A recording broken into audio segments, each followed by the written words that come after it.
Bago ngayong gabi, arestado ang isang umano'y fixer na empleyado ng Quezon City Hall. Nag-aalok daw itong maglakad ng mga permit pero nang huhut-hut at nananakot pa at ang mga papeles, peke. Ang isang biktima niya, nalagasan ng mahigit 4 na milyong piso. Yan ang exclusive report ni Katrina Son.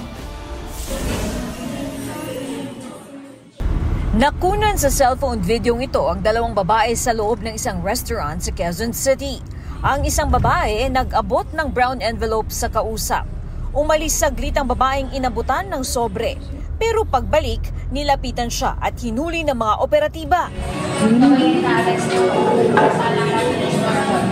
Suspect siya sa umano'y pangingigil at pagbibigay ng peking permits mula sa Quezon City LGU. Ang laman ng sobre, marked money na nasa 800,000 pesos. Sumbong ng biktimang si May, nagpakilala raw na taga City Hall ang suspect at handa raw lakarin ang permit na kailangan para ma-renovate ang kanilang dialysis center na nagsara nitong pandemic. Sabi po niya, ay tamang-tama dahil malakas ako sa City Hall, sa accounting department ako nagtatrabaho. Ako yung humahawak ng payroll ng mga taga City Hall. Nagtiwala raw siya sa kagustuhang matapos agad ang renovation. Pero panay raw ang hingi sa kanila ng pera na umabot na sa mahigit 4 na milyong piso. Pinipilit na rin umano silang mag-advance ng renewal ng permit. Kung hindi, baka ipasara raw ang dialysis center.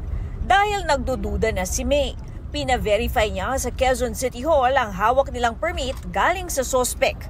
Doon, nakumpirmang peke ang mga dokumento. Para po kaming may himatay, kasi po, niloan lang po kasi namin yung mga binayad po sa kanya. Wala na po kami trabaho ng kapatid ko kasi po kami nagtatrabaho. Yung life savings po ng pamilya namin napunta na po doon. Napag-alaman din nilang nagtatrabaho ang suspect bilang accounting aide 3 sa accounting department ng City Hall. Ayon sa mga otoridad, matagal na raw itong ginagawa ng suspect. Sinisiyasat din kung may kasabwat siya sa City Hall. Pag natunugan niya yung isang building ay nagpapa-renovate or kailangan ng isang permit, lalapitan niya. Tapos mag-offer siya mag-assess, mag-process na lahat ng dokumento. Tapos hihinga niya ng pera. Tapos tatakutin niya muna na ito ay malaki ang penalty niyo. Tumangging magbigay ng pahayag sa amin ng suspect na nahaharap sa mga reklamong robbery, extortion at estafa. Giit ni Quezon City Mayor Belmonte, hindi nila kinokonsinte ang korupsyon at hindi kailangan ng fixer para kumuha ng permit sa City Hall. Katrina Son, nagbabalita para sa GMA Integrated News.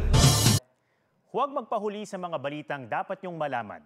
Mag-subscribe na sa GMA Integrated News sa YouTube.